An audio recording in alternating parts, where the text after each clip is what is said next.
Hello friend, जय श्री कृष्ण। मारे दिवसनी शरूआत थई छे पितृओने पाणी रेड़वाथी अने भोळानाथना दर्शन करवाथी। पछी पितृओने पाणी रेड्યું, भोळानाथना दर्शन कर्या, आशीर्वाद लीधा, घरे आवीने चा नास्तो कर्यो अने पछी करी पंखानी साफ सफाई। એટલામાં જ પગમાં રક્ત થઈ ગઈ। પછી થોડીક વાર રોઈ, પગમાં તેલ માલિશ કરી, ગરમ પાટો વાયરો। નાનો ફૂલ વિડીયો ચેનલમાં આવી ગયો છે, ન જોયો હોય તો જોઈ લેજો। પછી થોડોક આરામ કર્યો, સાહેબ દુકાને નીકળી ગયા। મેં ફટાફટ બપોરની રસોઈ બનાવી, બાજરાના રોટલા, સલાડ અને આખા અડદનું શાક। એટલામાં તારાબેન સ્કૂલેથી આવી ગયા ને ઓસીકું આપી દીધું આરામ કરવા। પછી તારાબેને થોડોક વાલ કર્યો, મીઠુડા વેડા કર્યા ને એટલામાં તો સાહેબ પણ આવી ગયા ને અમે બેસી ગયા બપોરા કરવા।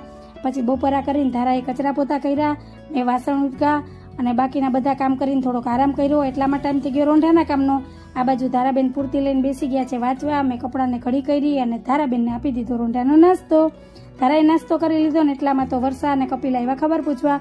તો આ તો મારો આજનો વિડીયો તમને કેવો લાગ્યો? જો ગમ્યો હોય તો વિડીયોને લાઈક કરજો, શેર કરજો, સબસ્ક્રાઈબ કરજો અને મસ્ત મજાનો કમેન્ટ કરીને જાજો। આવજો, જય ભોલેનાથ।